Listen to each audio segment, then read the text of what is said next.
you don't want to face something, Correct. right? So we can numb or distract in illicit ways and in ways that seem more recreational, but they're still destructive. Why are we doing that? Because to remember is painful.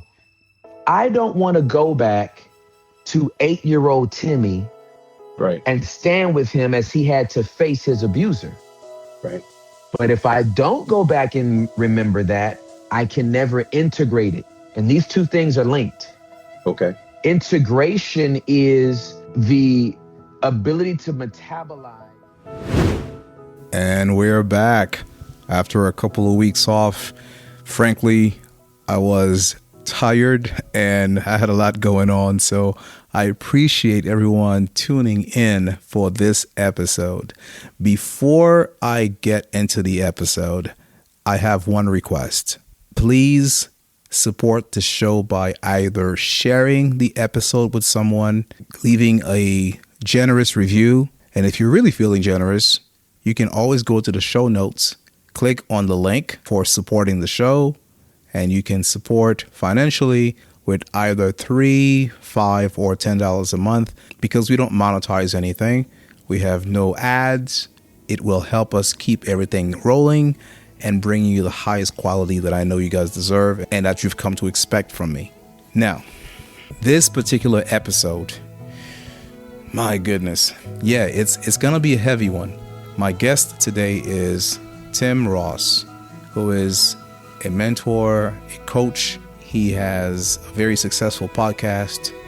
It's called The Basement with Tim Ross. In fact, I have all of his links from his IG to his Instagram, the link to his book, the link to his podcast on YouTube. It's all in the show notes. So please go follow him.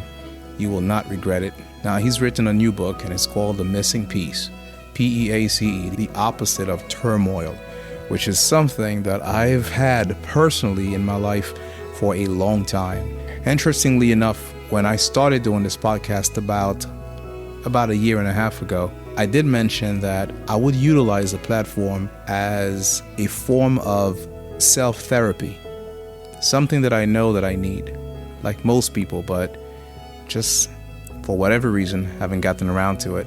But these conversations have been so strong, so powerful. They have made me aware. They have caused me to take an introspective look at myself, at my life. And it's been a beautiful journey.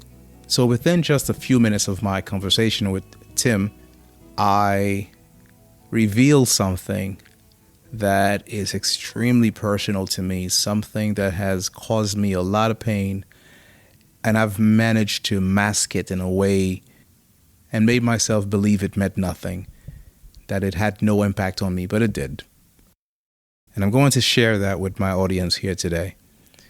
This book will change your life. It will help you no matter where you are in life. I encourage you to read it. I encourage you to get a copy and send to someone else. It's for men, it's for women, it's for people of all ages, it's for every ethnicity. It doesn't matter where you're from. Before we are separated by class, by race, by gender, we are truly unified by spirit and just by being human. So if you've struggled with something in the past, and maybe you have not given it a voice, and you have not found your own peace, because it's simply missing, this conversation is for you. Welcome to Manhood Matters. Let's get to it. In the living room, finds his voice.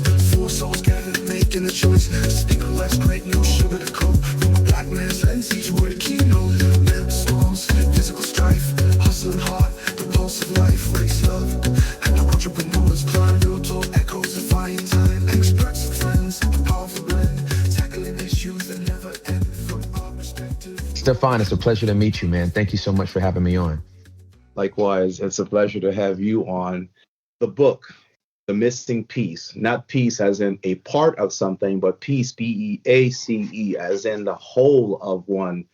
And the man behind it is Tim Ross. Yes, and sir. I want to thank you immensely for being on the pod and being part of this conversation. This is much needed. So thank you and welcome to Manhood Matters. Thank you so much, Stefan. I'm grateful to be here with you. So I want to dive right into it. You argue that people are not necessarily broken, they're just dysregulated and disconnected from true peace. You also argue that we've been chasing happiness, success, distraction. Elaborate on that a little bit and speak to how this came about. Yeah, so this came about through my own journey. I was sexually abused at the age of 8 by an older teenage boy that lived across the street from me for about a 6 month period of time. He was also abusive to my younger brother and every other kid around my age at the time. I didn't find that out with my younger brother until I was about 15. But obviously, for any child to go through something that traumatic, it leaves you dysregulated. And obviously, we didn't have this language back then, right? There's so many of our cultures and societies that go through this type of abuse that we grow up actually thinking it's just normal, quote unquote, or it's just a part of life. And so at 12, I was exposed to pornography. At 19, full blown addict. And my mom actually caught me watching porn at 19 at 2 o'clock in the morning. And what should have been the most embarrassing, shameful night turned into the most freeing, liberating night. Because I always knew why I was looking at porn. It was Mm-hmm. porn wasn't the root of the issue; it was the fruit. Mm-hmm. And so it was just my numbing agent to deal with the stress, and the pain and the trauma. So I got to share with her that night exactly what happened. My younger brother shares what happened. My father shares what happened to him when he was 5. And so this liberation happens to all of us in one night. I go to sleep. And when I wake up the next morning, Stefan, it's like a 2,000 pound slab of concrete came off my chest. Mm. That's all I could describe it as. It's like I felt like for 11 years between 8 and 19, I was duct taped, gagged, Yeah. and bound. And just by saying it, I was free. Like it didn't change history, it didn't change what happened, but just by it coming out of my mouth instead of it coming out of my actions, I felt lighter, I felt freer. And then about 6 or 7 months after that is when I gave my life to Jesus.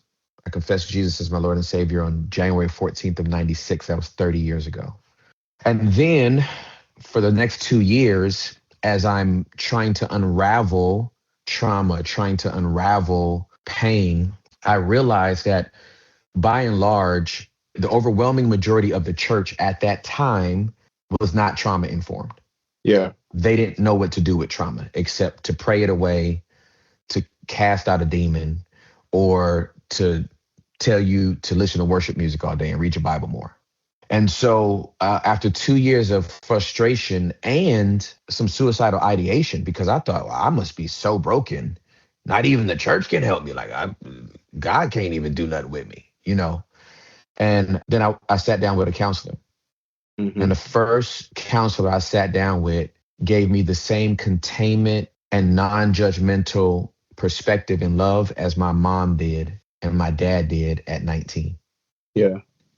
And so for the last 30 years that I've been a believer, 28 of those 30 years, I've been in some form of therapy and or counseling. And I realized how the marriage of those two things, and then the revelation that I got from scripture, that the Holy Spirit was promised by Jesus, literally described as peace for the regulation of our nervous system, our bodily nervous systems.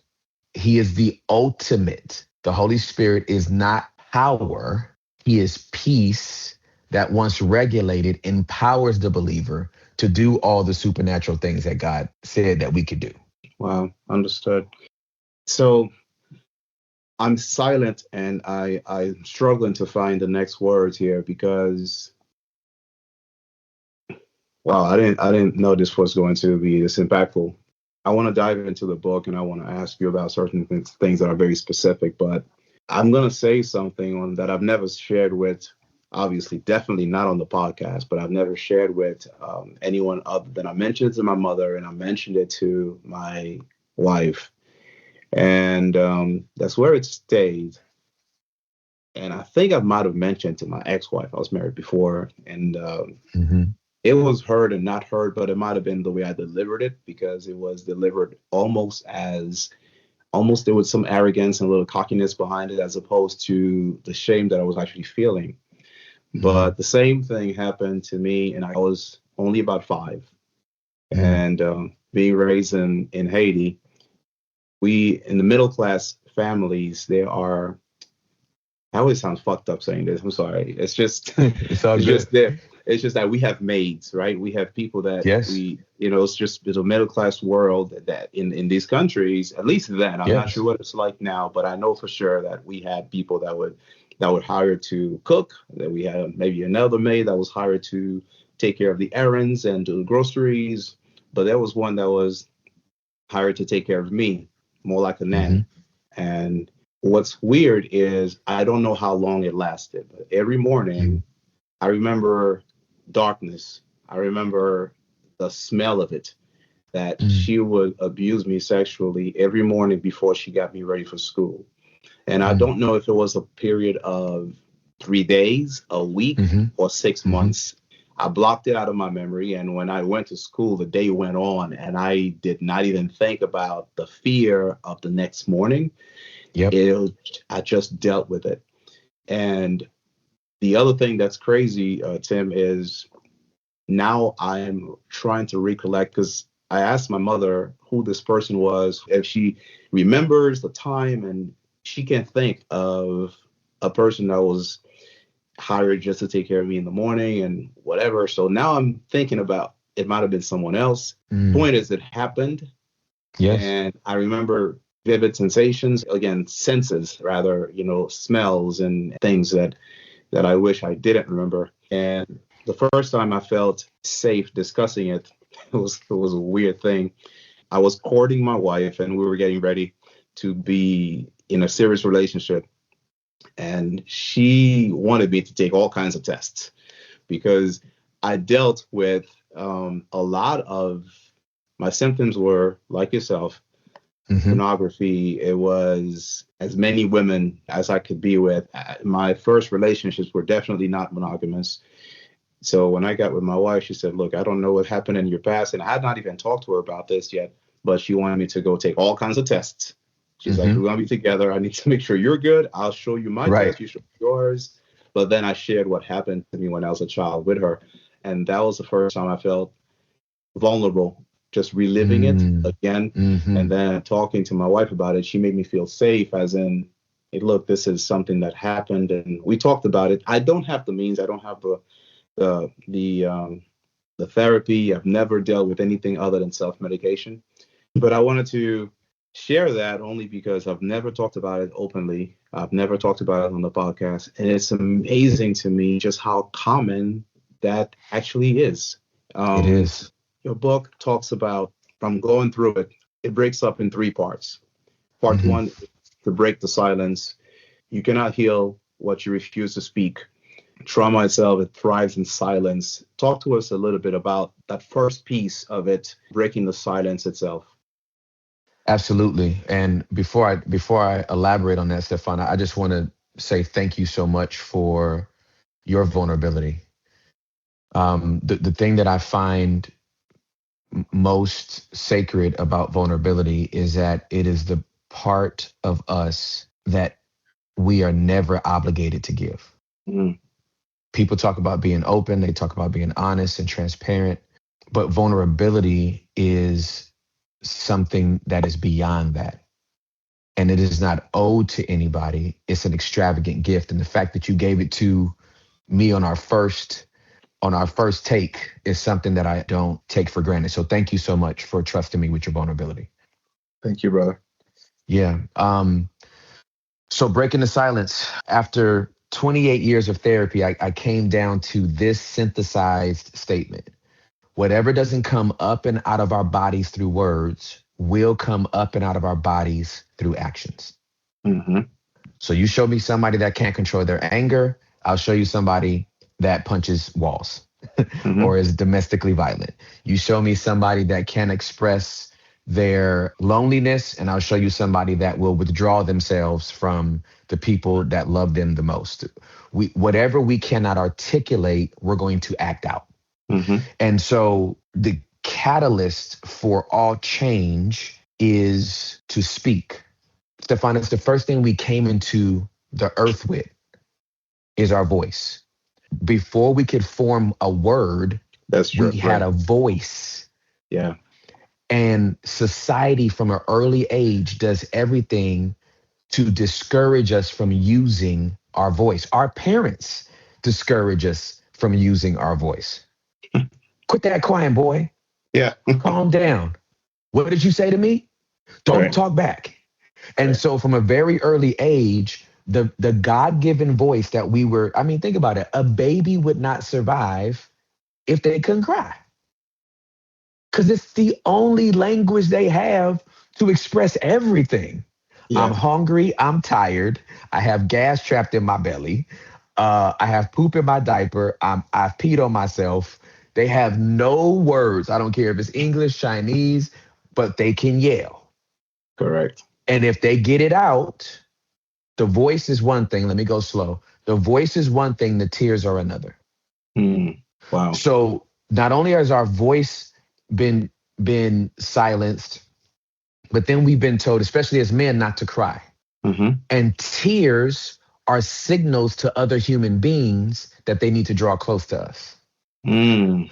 It's no wonder that so many men talk about how lonely they feel and how nobody understands them Yeah. and how nobody is really paying attention to the stress and the pressure that they feel. But these same men have been told they can't cry, which is the signal for other people to draw towards you. That's something that needs to be said a little louder for those in the back, brother. Yeah. Tears are the Yes, signal. tears are so important. Yeah. And tears of emotion are actually more viscous and thicker. Science has shown this than tears that come from anger. Mm-hmm. Tears that come from anger streak down our face. And the tears that come from sadness and brokenness and trauma, those are thicker. They slowly roll down the face. Mm-hmm. They're thicker. I was on a plane last month, and the young girl, I was in bulkhead in the first row. She was on the second row opposite me in the window seat. I'll never forget this. She is bawling her eyes out before the plane leaves. I mean, so loud, the whole cabin can hear her. Okay. Yeah. And her father had just died. She had been with her father in the ICU all the way up until she had to go back to the airport to fly home. And en route back to the airport is when her daddy died. Wow. So she felt this sense of loss, this sense of grief. I was there. I can't believe I wasn't there for his last breath. I tried to stay as long as I could, and then he died. And I feel so terrible. I'm the only sibling that left. I'm the only daughter that left. And so I'm mumbling under my breath to the passenger over here. I know he can't hear me, but I'm like, hug her. Hug her. Right. You ain't got to marry her, dog. Just hug her. Yeah. Yeah. It won't be awkward, dog. This is a human being in distress. Hug her. Obviously, the person doesn't do it. I have to kind of take my mind off it, put my headphones in. I'm distracted. I have to get up to use the restroom. Somebody's in the stall. When that person comes out, I'm about to walk in, but the person that came out was her. Mm. And so I said, please forgive me. I'm so sorry for the loss of your father. I lost mine in 2024. Are you opposed to me giving you a hug? That girl fell in my chest and snotted in my sweater. Yeah. And I just held her in the galley for like 6 minutes, man. Wow. While she cried. I don't know her. She don't know me, but her tears moved me towards her. Yeah. I don't want to be so traumatized, nor do I want to be so calloused that when I see another person in pain, I cannot embrace them. I can't offer just presence. She didn't need words. I don't have no word. I don't know her. Mm-hmm. But my presence did something to regulate her. The thing is, not only are we told to suppress that voice and that cry and those tears, well, it's also working the other way, because when we see it, we don't know how to react to it. That's correct. So that's probably why the person next to her was sitting there not knowing what to do.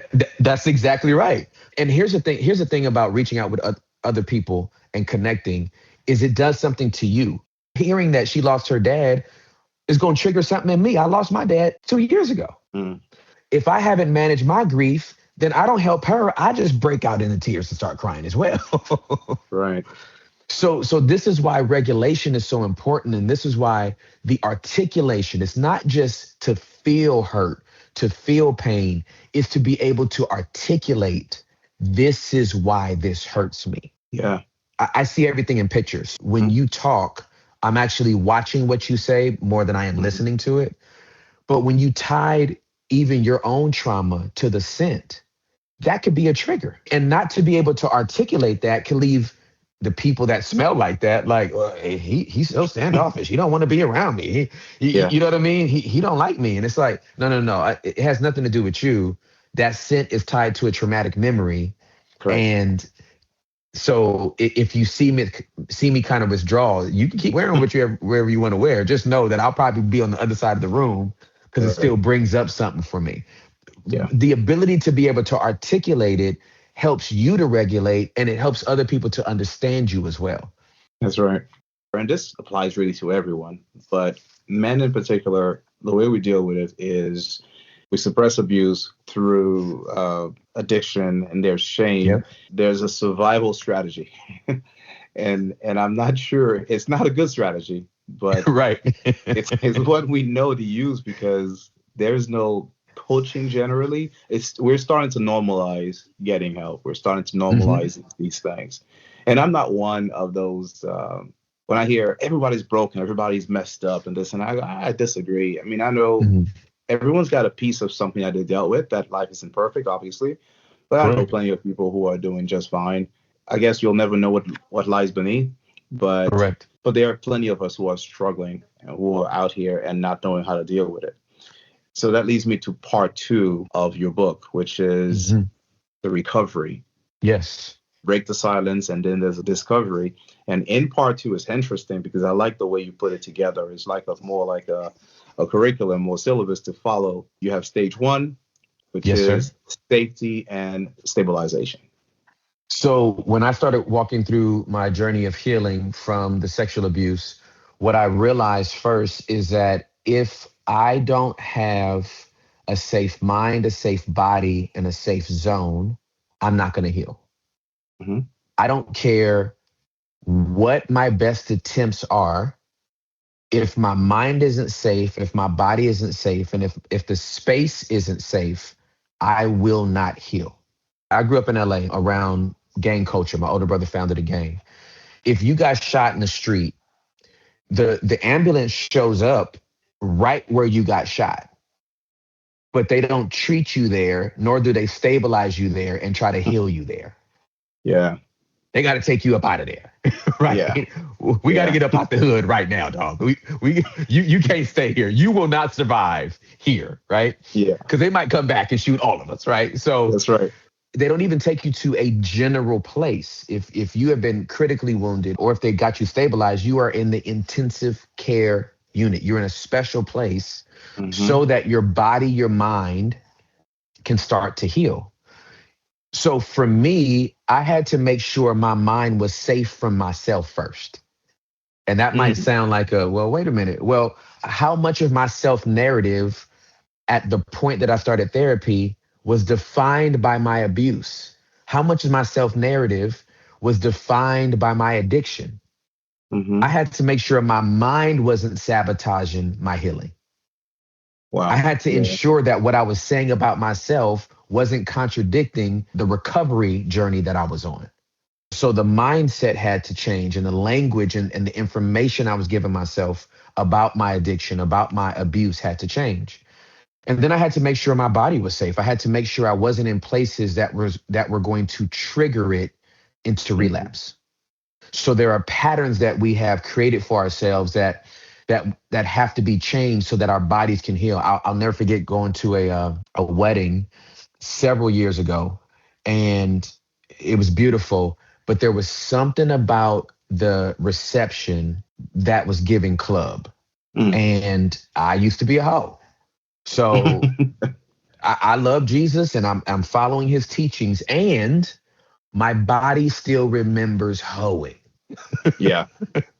And this atmosphere, even with the commitment I've made to Christ, was not conducive to me being okay. So once I felt it, I became self-aware of it. I didn't get scared by it. I wasn't, dysregulated. But once I felt like, oh no, this could be, if I stay here, it ain't gonna be good for me. Right. I dipped. I didn't see the cutting of the cake. I didn't see them take their first dance. I didn't hear nobody's toast. I was in the car and I was gone. Right. That makes sense.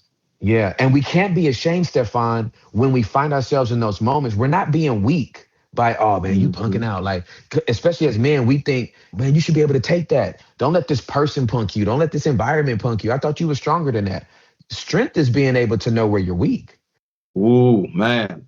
Listen, is that copyrighted? You can make it a t-shirt today, bro. Oh my goodness. No, Strength is when you are aware of your weakness and you can acknowledge it.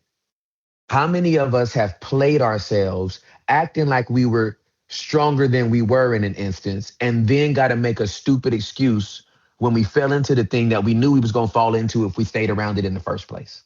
correct. So we got to know, examples. and history is always written by the winners, right? But some of the greatest military strategies at one point or another was retreat. Yeah, that's right. You got to know when to hold them and know when to fold them, right? That's right. We got to go. We are outmanned here. And so safe bodies are important. And then safe bodies got to be in a safe space. Okay. Your environment has to be conducive to your healing. I know people that are in situations that are out of their control. We talk to a lot of people in the prison system that listen to our podcasts and read our materials, our resources.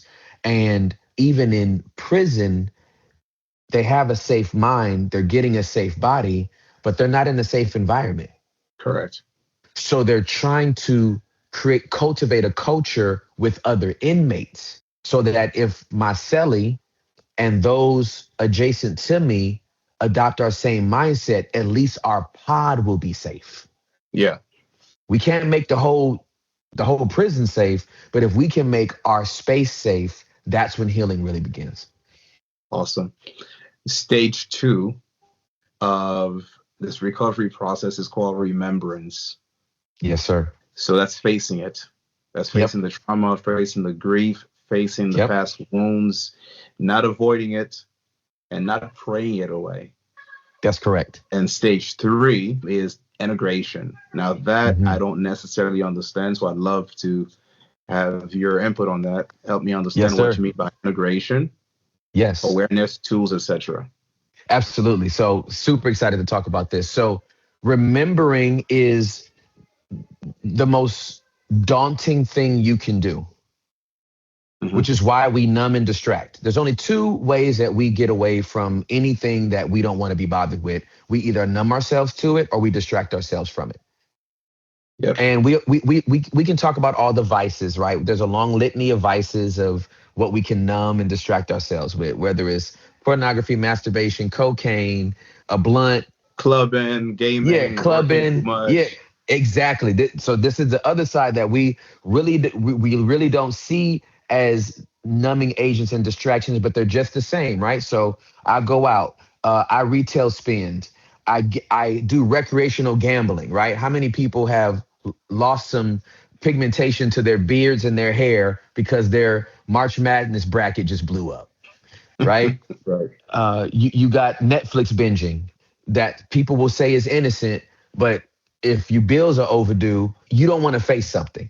Correct. Right? So we can numb or distract in illicit ways and in ways that seem more recreational, but they're still destructive. Why are we doing that? Because to remember is painful. I don't want to go back to 8-year-old Timmy and stand with him as he had to face his abuser. Right. But if I don't go back and remember that, I can never integrate it. And these 2 things are linked. Okay. Integration is the ability to metabolize the negatives of our lives into our overall existence and journey. Instead of it floating out here and always being this happened to me and because of this, I can't do that. And The reason why I'm like this and I'll always be like this because I'll never let nobody else do that to me again, that's because it hasn't been integrated yet. Okay. And the integration of our negative realities is what makes us a whole person. Mm. It's the reason why I can talk about this without breaking down crying. Yeah. Jay-Z has a line that for some reason always pops in my head when I think about remembering. I remember vividly what these streets did to me. So picture me letting them nitpick at me, paint me like a pickaninny. There has to be a remembering in order for there to be integration. You cannot Right. integrate what you refuse to remember. And so a sexual trauma happened in my life. It is not my life. And I can only Right. say that because it's been integrated into my life. And there's some scars from it and there's some ticks from it. But because of the work I've done, there's an awareness of it. I'm not self-conscious of this. I'm Yeah. self-aware of this. Mm. There's a difference. So Stefan, There is.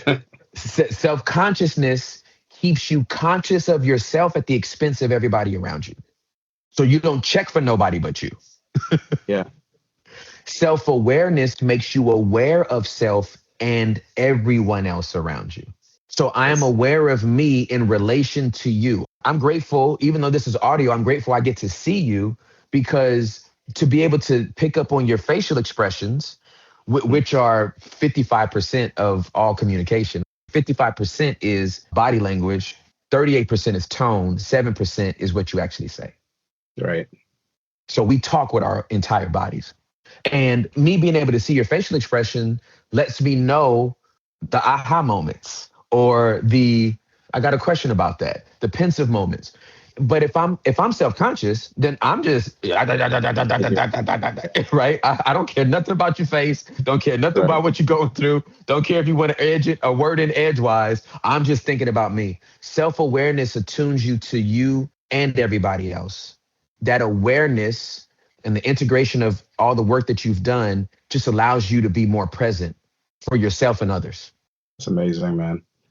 Part 3 of the book talks about living in peace. Again, it breaks down the true step by step. Here's how.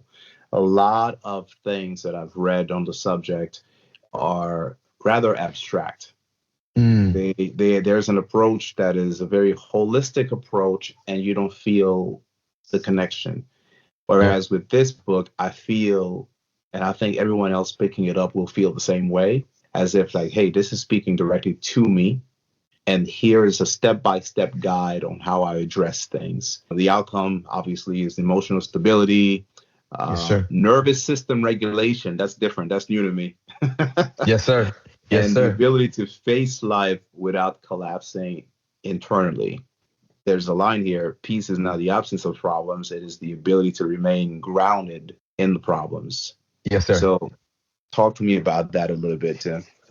Yeah, man. So this entire book was written off of a verse that I read in the Gospel of John. Okay, the Gospel of John, chapter 14, verse number 27.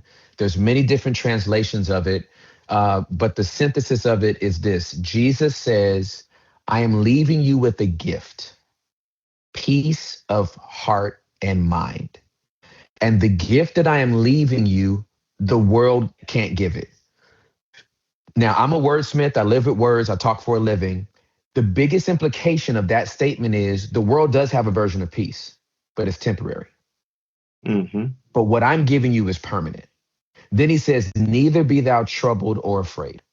Now, this wasn't some abstract thing about if you give your life to Jesus, you'll get goosebumps and then you just have peace. He literally promising that the Holy Spirit's going to come live on the inside of you and give you this peace, not power, peace. Yeah. Right? He literally says in Acts chapter number 1, you shall receive power after the Holy Spirit has come upon you. Okay. Peace comes and then power comes. We've all seen what happens to power when there's no peace. We're watching it happen in Iran. Peace is not some euphoric, tranquil thing. It's literally the regulation of one's nervous system.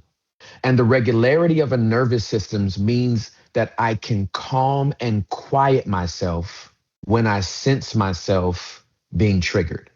You can experience hurt, pain, trauma and quickly be able to regulate, like, oh my goodness, this is bothering me. If something angers you, that doesn't mean that you've lost your temper. Anger is information. All of our emotions are signals. They're snitches. They are coming to tell us that something's either wrong or right. and I and love and, and, that. and once the informant comes to give me the information, I'm responsible as to how I react to it. Slow down, man. Hold on a second. It's just listen. You've been dropping them since we started, but I'm gonna slow down this one again. Yeah, Your emotions overall are snitches. It's all information. They're telling that's you true. what's happening, and we have to pause on that for a second because it means so much. It's not just the anger, but even the good emotions, right? Even those that we Correct. particularly enjoy, it's telling you something, and then Yes. you decide what to do with that information and not just Correct. overreact to it. Correct. That's groundbreaking, man. I love that. Yeah. Okay. So there's this dope story in the Bible. It's in Mark 4. Jesus and his disciples are on a boat. They're going to the other side of this lake. This storm breaks out. Now, the majority of these guys are fishermen, so they know water, they know storms, they've been out on it. It's regular, degular. This had to be so bad because they go and wake bro up. They go wake Jesus up. And Jesus is not like, he didn't get lulled to sleep by the rocking of the waves. The scriptures say he was under a pillow, right? So this dude was knocked out. He was having himself a good nap. And these Hmm. grown men are so shook on seas that they have ridden before that they wake them up. And they're dysregulated. The rocking of the boat and the wind and the waves, it dysregulated them. And once dysregulated, they began to misinform themselves about the situation they were in. Hmm. And we know they had misinformation by what they say to Jesus. Here's what they say: Master, don't you care that we're perishing? Don't you care that we dying? Now, were they dying? No, they were not actually dying. But the thought that Jesus set them up to go on a boat to kill them and not him lets everybody know that's reading it that they don't know Jesus and they don't know their current plight right now because they're dysregulated. So here's what Jesus does. Jesus gets up and he doesn't talk to them. He doesn't even address them yet. Why? They're dysregulated. He goes out to the bow of the ship. He speaks to the wind. The scripture says he rebukes the wind. Yeah. And then he tells the waves to calm down. He says, peace, be still. This is important. Only a regulated nervous system can do this. A dysregulated nervous system rewrites the narrative and it's always going to be negative. A Hmm. regulated nervous system can discern what's really going on and knows what to rebuke and what to tell to calm down. The waves are not the issue. The waves are what's rocking the boat, and that's what's scaring the disciples. But the waves aren't the issue. The wind is. The wind Yeah. agitated the waves that rocked the boat. So what Jesus says is, okay, I'm gonna rebuke you because you're the agitator, and you're the recipient of the agitation. So you calm down. And The waves once are, yeah. the Yep. And so once the waves calm down, the boat calms down. And only when the boat calms down do the disciples calm down. And only when the disciples calm down does Jesus talk to them. You cannot reason with a dysregulated person. Yeah, and that's one of the core concepts of your book is this regulation. Examples is overreacting, like you just mentioned, Yes, sir. shutting down. I'm not gonna lie to you. I would be overreacting on that boat too. Listen, hey, Exactly. hey, brother, I've seen you do some miracles, and you're asleep. We're about to die. What's going on? So I'll be Exactly highly right. dysregulated. You know, Yes. and there's anxiety spirals all through that, and that's what your dysregulation. That's one of the concepts of the book. The emotional system is overwhelmed. Your reactions don't necessarily match your situation, Correct. That's right? absolutely correct. And your body's trying to cope. That's exactly right. Here's what I hope and pray for this book is that people that have never gone to therapy before, Hmm. this is really their starter drug. This is their gateway drug, right? Like Hmm. I want people, if they never darken a therapist's door, if they never go to a counselor to seek some more structured help, my hope is that they can at least get language to some of this stuff. Because if you don't have the language, you don't even know what you're looking for because you Right. don't know what you don't know. But once you realize, oh, wait a minute, my nervous system is calm when this happens, and then it's not calm when this happened. That's called dysregulation. Then we have a choice. Why do I keep allowing this person to dysregulate me? Why do Hmm. I keep allowing this situation to dysregulate me? Once you realize you have a choice in that this is not just, it just happens to me, I can't control it, then we can make better decisions. That's right. And you talk about these behaviors. We've touched on them before. The maladaptive behaviors. The Yeah. gambling, the workaholism, the porn and gaming, and then it goes into.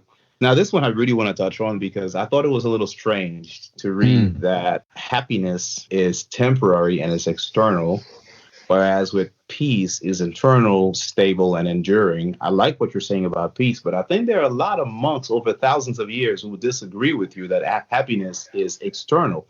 I've learned the exact opposite. mm, Obviously, yes, when we're younger, we're seeking happiness through material things. We're seeking correct. happiness from others, and we're comparing ourselves, and there's envy and all of that. But as you get a little older, as you mature, people age differently, of course. Some people mature a little Yes. quicker than others, but for me, it took a while to realize that happiness was found within. Now Hmm. you're telling me it's temporary, it's totally external. Peace is what's enduring, internal, and stable. How did you come up with that concept? Yeah. So when we think about happiness, we think about a state. We think about a condition. Mhm. And the reason why I say that happiness can't be the thing that can be eternal and enduring on the inside of us is because it's based on circumstance. So peace isn't Okay. based on circumstance, right? I know people. I was speaking in Chicago this weekend. I know people in prison more at peace than people in their house. Mm-hmm. Okay, you would think the person inside the prison is unhappy and the person outside the prison is happy. But it's always going, that's always based on external environment, right? So happiness and contentment, as much as people think this is an internal thing and I'm happy within, I'm happy with self and all that kind of stuff, it's like, okay, is that tied to your bank account? Is that tied to the air conditioning right now, your comfort? Is that Yeah. tied to the convenience of everything around you? Peace is not tied to any of those things. I'm going to paraphrase, but I think you said something along the lines of happiness can end with a phone call. It sure can. It absolutely can, right? And so our peace is the barometer that anchors us because, Right. again, happiness is an informant. That's why I Hmm. know it can't be the thing that we're ultimately after. First of all, because of my belief system, in Isaiah chapter number 9, the coming Messiah is described as wonderful counselor, everlasting father, mighty God, prince of peace. If he indeed is the prince of peace, what's the only gift he could give? Peace. He said, this gift I'm leaving you with. If he would have said happiness, cool. The book would have been about happiness. It would have been the missing happiness, right? Yeah. But he promised peace because peace is the regulator that allows you to enjoy and endure everything else. Gotcha. Now, I'm not a religious man. I believe deeply, and that's another conversation that I would love to have, but we're not going to have it today. I personally believe that religion tends to box in God in a way that God is much greater than. It's almost offensive when I look at it in a certain way. But again, that's a different conversation. You've given your life to Jesus, and your compass is based on the Bible, its teachings, etc. With Yes. that being said, you also talk about therapy and these core principles in the book. So talk to me about church versus therapy, because there's two Yes. very different principles in what you're teaching. Even though, to use your word, integration, I find that it's one listening to you and it's easy to follow, Thank you. but that's not what historically has been the case, right? It's we're Yes. especially in the Black community, we have an issue, we pray about it, we go think about it, sleep on it, etc., Yeah. and it's totally and therapy is not necessarily part of that mix. So church versus therapy, break that down for me a little bit. I think the church is at a reckoning because of their years and years and years of dismissing therapy and mental health. We have more lead pastors having to step down from their positions because It's not just moral failures, it is the overall ignorance of their mental health. All falls come from there. I have empirical data on this, okay? I've been a believer for 30 years. I've been in ministry for 30 years. Here's my empirical data. Every single fall is because somebody was silent. Mm. Silence is the reason. We call it sin. If there's any sin, it's the sin of silence. All falls can be tracked back to the fact that you did not say something. Mm. And because you didn't say something, you did something. Wow. Okay. Now, we are learning our lessons from seeing people that we love and that we've esteemed in ministry for years and years and years, overnight lose influence, overnight lose a reputation, overnight give a black eye to the faith that we declare, all because they didn't have a safe space to share something with. Before I even get to what I'm going to say, let me give the case in point that I always give, especially when it comes to so many Christian male leaders who have fallen because of sexual sin. Here's what I coach all my mentees on, all leaders, even if they're not in leading churches, if they're leading organizations. Nobody has ever had to step down for thinking about sleeping with their secretary. Right. Okay. It's never happened in the history of happenings. Okay. Right. In the same way, nobody's ever going to prison for capital murder for wanting to shoot up a mall. I thought it, I didn't do it. Correct. But if I can't say it, I might do it. Mm. And then I blow my whole world up. But if I think I can't come to Stefan and say, man, hey dog, yo, I know we just did this interview and tell you about this book. He told you I'm a man of the cloth and all that kind of stuff. But dog, that girl booty big, dog. I didn't think I was going to be attracted to her. Mm-hmm. I didn't wake up this morning wanting to look at somebody beside my wife. But homegirl almost broke my neck. Right? If I don't get to share that, and if you're going to be like, oh, I thought this fool ain't really about the faith. If I don't get to have a human moment to confess to my brother that somebody made me weak, then all I'm going to do is bottle that up. No, I can thug it out. And then I'm going to wind up in her DMs. You fear judgment when you speak. That's exactly right. That's exactly right. And you fear being called a hypocrite, especially when you hold a position of influence. That's right. We have backed ourselves, and I'm talking about people of the faith. We've backed ourselves into a corner to present this image that we don't struggle with what the rest of the world struggles with. Yeah. When God called us all off the street. So I know you ain't better than me, and I know I'm not better than you. Why? Because we all got called off somebody's block.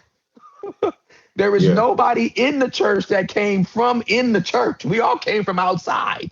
And so the integration of therapy and faith for me comes from scripture. Like I'm not trying to hotwire something to get something started.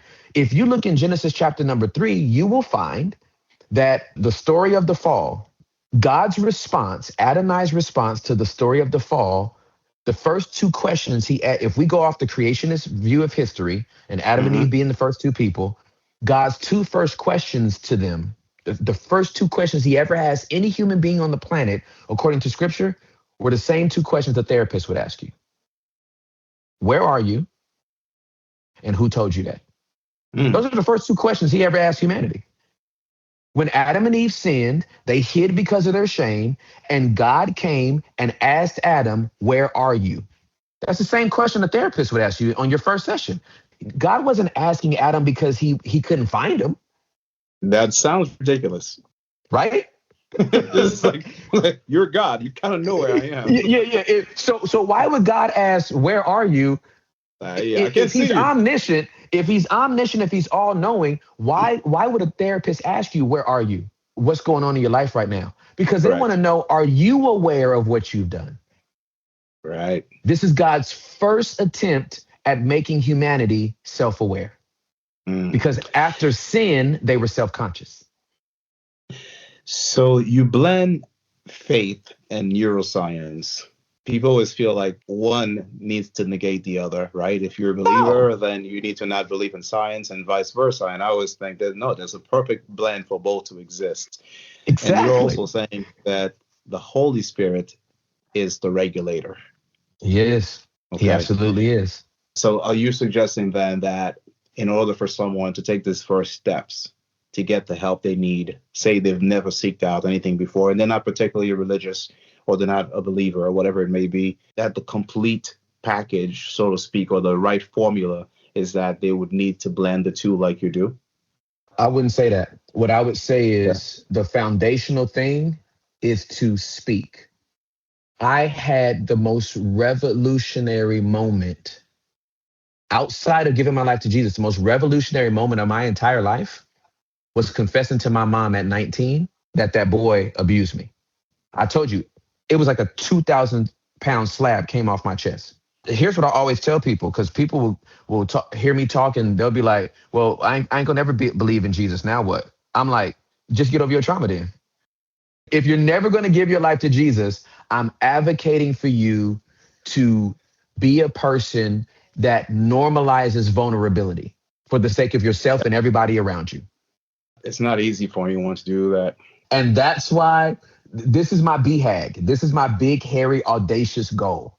I literally, my podcast is centered around this, the community that we have formed over the last almost 4 years. I am literally trying to normalize vulnerability for every human being on earth so that every human being is fully seen, fully heard, fully known, fully loved, even if they're not fully agreed with. Because 4 out of 5 ain't bad. That's that's really good. Why do you think men would rather distract themselves rather than actually sit in that pain or face that pain? We weren't taught to, and it's unfortunate. I won the lottery, Stefan, and I already know it. Like I don't have to ask nobody. I don't have to qualify my statement. I don't have to give no disclaimers. I had the best dad on earth, Wow. hands That's down, powerful, point blank, bro. period. I had the best dad on earth. Charles Everett Ross. I am Timothy Charles Ross. Charles Everett Ross, the best dad on earth. Now, the reason why I believe he's the best dad on earth, because he had one of the worst dads on earth Mm, that caused him a lot of trauma, a lot of pain. He endured sexual abuse at 5 by the owner of a comic book store and then still became the best dad on earth. wow. Not an angry man, not a vengeful man, not a hateful man, not a physically abusive man, not an emotionally abusive man. That dude overcame all of that and became the best dad on earth. Okay. I'll never forget. I used to climb up a tree in front of our house. It's a property I'm actually trying to buy. I want that childhood home. But the tree is still in front of it. I used to climb that tree up to the top and a telephone wire ran through it. And I used to stick gum on the telephone wire. And then I would climb back down the tree. So I'm climbing back down the tree one day and there's a caterpillar. Bruh, it's a caterpillar. I might be 8 or 9. That caterpillar might as well been the dragon from the Lord of the Rings. It was Smog. You freaked Bruh, out. it was Smog from the Lord of the Rings, fam. I was cooked. So I'm screaming to the top of my lungs. And my dad comes out and he's standing there and I'm up in the tree hugging a branch, a big branch. And he's like, come down. I'm like, no, it's right there. It's right there. He's like, it's not going to hurt you.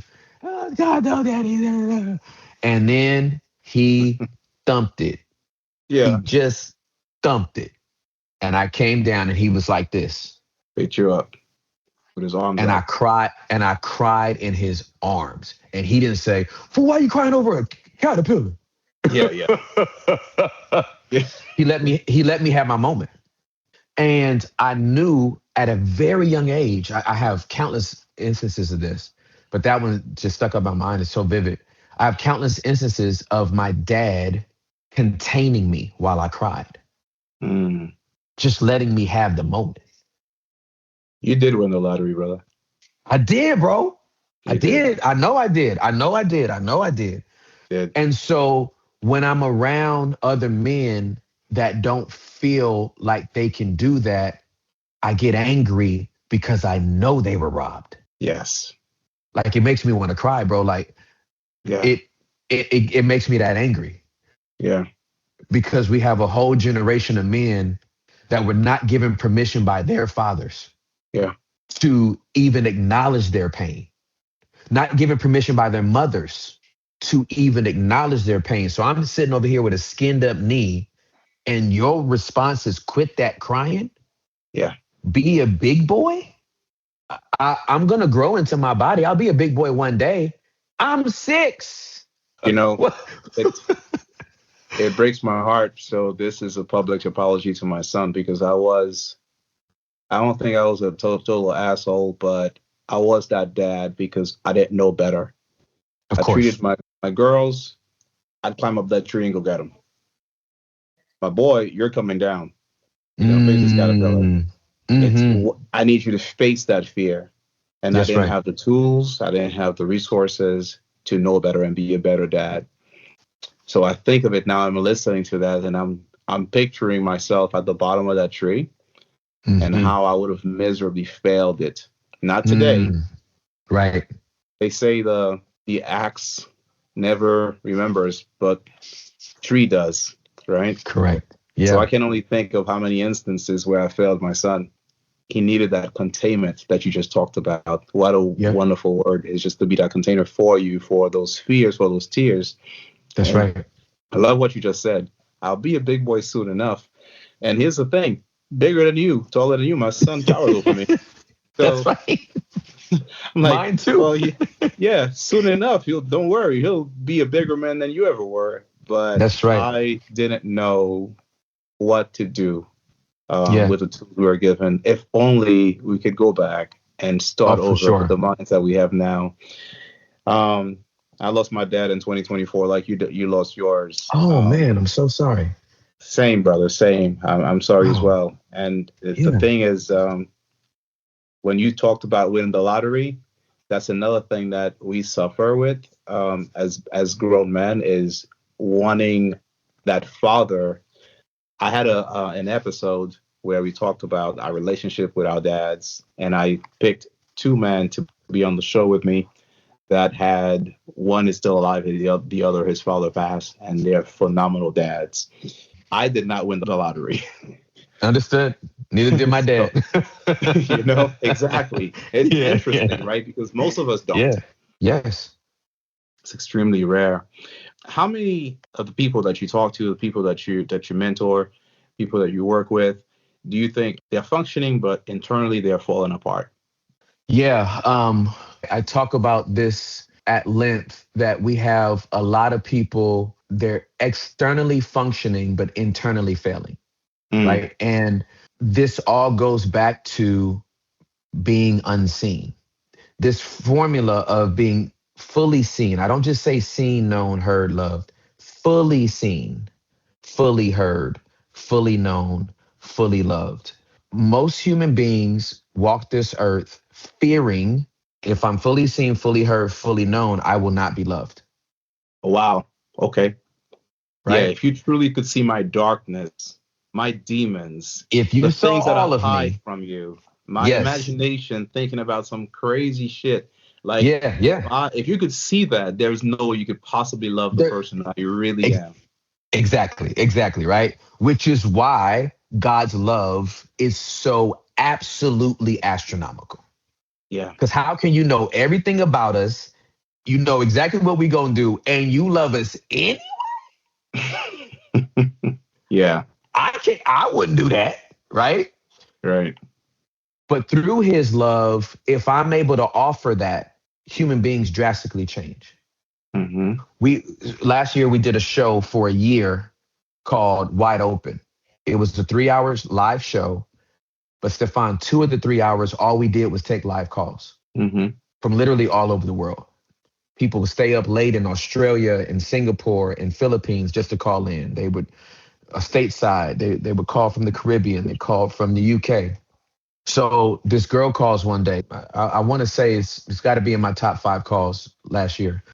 Doug, I'm talking hood chick. Okay. Mm-hmm. She calls the show. She was like, "Hey, homie, I don't know you. My homegirl told me I should call in, and so I decided to call in, and she let me hear like a couple of your pods yesterday, and I was like, okay, I can f with homeboy. I can f with him, and so I'm calling today. She wanted me to call. Ain't nothing that's gonna change, but like I'm getting an abortion tomorrow, And then she tell me the whole relationship she had with this dude or whatever. She was like, I'm getting an abortion tomorrow. I was like, okay. I said, I'm just more concerned about you though. She was like, well, I already know you're going to judge me once I tell you this. So she told me the whole story. I was like, man, I don't judge you. I actually love you more that you told me something that you never had to tell me. Wow. Yeah. And so we wind up having this discourse. I'm a gamer. She started talking about games that she wanted or whatever. Yeah, she was like, I want to play the new Ghost of Tsushima, but I don't have, it's too much money right now. So I was like, give me your Cash App. I'll send you the money right now.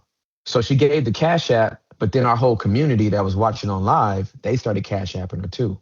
Oh, wow. It broke the Cash App. Cash App thought it was fraud. They shut her down after she had got hundreds and hundreds of dollars. At the end of it, I said, now, just based on my belief system, I do have to advocate for this child. I Mm-hmm. said, it's your body. You can do whatever the hell you want, but I'm advocating for this baby. I was like, God is the giver of life. I don't think homie got you pregnant. I know a lot of people that are married and been trying for years can't get pregnant. And you just oops and got pregnant. I'm Right. like, I don't know what you're going to do, but that ain't coming from nobody else but God. So whatever choice you make, if you get an abortion tomorrow, I still want to rock with you. If you keep that child, I still want to rock with you. But I just want you to know that we here for you. You shared something sacred you never had to share. She was like, you know what? I really appreciate you saying that. And I ain't making you no big old grand promises, but what I am going to tell you right now is that I'm not having the abortion tomorrow. Yeah. I got into like the 22nd. Today's only like the 15th. I'm going to think about it some more. Right. And that was the call. I'm dying to hear the end, man. Did you ever find out? There ain't no end. That was the call. I wish I Yeah. had the follow up of like, and now her baby is 4 months old and woo, woo, woo, right? Yeah. The moral is not whether we got a good end to the story, the one we want or whatever we think. Yeah. It's that can people be trusted to be seen fully by Something you? sacred like this. Yeah. And you not, ugh, girl, why you? Nah, the devil is a lot. Come on, man. Yeah. After he's seen everything I do, everything you do, everything we do. Mm-hmm. And if somebody's going to give us that sacredness to be vulnerable about where they are, and my response is going to be anything other than, I see you. Thank you for letting me see you. I hear you. Thank you for letting me hear you. I know more about you based on what you let me see and hear. And I still love you. I don't have to agree with you. Mm-hmm. That's Right. why it's 4 out of 5. I ain't got to ever agree with you. But I'm going to give you the first 4. That's very powerful, Tim. That's Yeah. where I think the church is falling short and is failing people because they're too preoccupied with certain dogmas and judging, as opposed to giving people that space to truly be loved unconditionally. Correct. And I love your doctrine because that's exactly what you're doing. Yes, sir. Tim, for anyone listening right now, that person who is quiet, who's holding everything in, nobody really knows what they're dealing with. What is the first pragmatic step to take toward real peace? Yes, sir. It's first acknowledging your pain verbally. And you don't need another person in the room to do this. Okay. Everybody's soul needs space to speak. It doesn't even have to be what we would call a prayer. Mm-hmm. You can literally just say, like, okay, somebody's listening to this, somebody read the book, or they read a chapter. I got people that can't get through a chapter because it already brings up emotions for them that they're like, oh, okay, hold on. I thought I was going to breeze through this one. I got to slow down, right? Yeah. And so for me, it's like, okay, here's all I need you to do today. You listening to this, all I need you to do today, press pause on it, listen to the pod in its completion, and then just go, okay, that happened to me too. Or my thing was never porn, but it's anger. Mm-hmm. I do got an anger problem. I know Joker's been telling me, and I've been curving him. I've been acting like it ain't a thing. That's a thing. Or I'm lonely. Just to be able to say it out loud, there is a phenomenon that I have been fascinated with for a very long time, and it is this. The body, robbed of its words, will sabotage itself. How many people do you know that wind up with ulcers, cancer, headaches, stressors, from hair falling out to teeth falling out to all these things happening because we don't have words for our emotions? Mm-hmm. And so just to be able to once again break the silence, that's why it's the first part of the book. Right. Just to be able to crack that, the body will relax. Like, thank you for finally telling the truth about what we've been going through, dog. Damn. Right.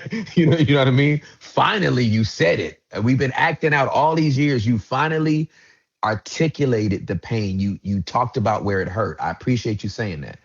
And then from there, okay, I said it out loud. Now, how do you feel since you said it? Okay. Now, who's the person you trust the most? Hopefully, one person comes to mind. Tell them. Yeah. I was talking to friends for years before I was talking to anybody certified as a therapist with letters behind their name. Hmm. I'm not telling people to quit their Starbucks orders the first month and scrape up some money to go talk to a therapist. Talk to somebody. Yeah. The first person that knew my pain was my mama, and I already felt lighter. Yeah. The therapist just gave me more tools, and this is why the forward was written by a certified therapist at a doctoral level, Yeah. because I wanted to make sure the language was trauma informed, and that because I'm not a clinician, I'm a client, Right. right? So I wanted to make sure a therapist could sign off on it, and I'm so grateful that they done so. But we gotta just help people make that first step, and that first step is not as big as they think. That's wonderful, Tim. What is something that you wish I had asked you, but that I missed? Wow, I don't think I've ever been asked that question before. What is one question I wish you would have asked me, but you missed? Stefan, that question is actually so profound. I don't have an answer right now. I would have to think about it. I can appreciate that. I read the book. I enjoyed it. I'm going to read it again. God, I need therapy. And you know, Don't we all? yeah, I'm grateful for this platform that I started doing this about a year ago, you know, and I told my friend when I was going to start that this was going to be my own therapy. And he said, well, you're going to have open therapy with the world. And every time I have conversations with people like yourself, I find that I get emotional. I find that I feel better. I get strength. I feel relieved. Great. And I'm holding it back. I'm holding it back right now. It's what I'm used to. It's what I'm used Yes, to. I'm sir. trying to dug it out, man. But I am very grateful for what you bring to not just this platform, but to the world and the mission that you're on. You're an incredible person. You're going to help a lot of people. Thank you, man. Where, Thank you for the encouragement. yes, sir. Where can we find you? I'm going to put all this in the show notes so we can find the book, and we can Yes, sir. find your podcast, and we can follow your social media. Go ahead and give me the list. Yeah, so the list of connectors would be The Basement with Tim Ross on YouTube. Okay. Upset the Gram is my handle on Instagram. Upset the Talk is my handle on TikTok. I have a Facebook out there. I don't remember what it is right now. It might just be The Basement. It might be Upset the Book. I don't know. Everything about me is upset. So, Okay. and that upset is not about pissing people off and making them angry. My contention is on January 14th of 96, my life was turned upside down by the message, love, and hope of Jesus Christ. Yeah. And I hope to spend my life upsetting everybody else's world as much as he upset mine. Wonderful. Where can we find the book? The book can be found if you go to upsettheworld.com. Okay. There's a link to all of our places for the book, whether it's your favorite retailers, Amazon, Barnes and Nobles, whatever. All the links can be found there. Upsettheworld.com. Gotcha. Yes, sir. Thank you so very much. Stefan, it's my pleasure, man. I'm so grateful I got to meet you, man. Likewise, brother. We have a tradition on this podcast that when someone comes on, they have to do an impression on their way out. Okay. And, Okay. All right. I don't think this is going to be a good impression, but we're going to go with it. oh, no, okay? we always laugh. Okay. Great. Okay. Wait. Who are you going to be? I'm going to be Donald J. Trump or Donald F. Let's Trump. go. Yeah. Phew, I like that one better. Donald F. Trump. Let's go. Listen, everybody. I just did the show. Manhood Matters with Stefan. Listen, it's the greatest show you're ever going to listen to. Biggest podcast in the world. Very, very big podcast. Very, very successful. It's beating everybody. It's beating Joe Rogan. It's beating all the Americans. We love a good Caribbean out here. I'm for the Caribbeans. I had the largest Caribbean vote. I've also had the Caribbean chicken. It's very, very delicious. Everybody's nutritious. Everybody's great. Get the book. I gotta go drop some more bombs on Iran. We gotta get their oil. But I think this pod with this guy Tim, I think he's a good guy. He's a good guy. Really good guy, actually. Really good guy. He talks about Jesus a lot. Talks about 1 and 2 Corinthians.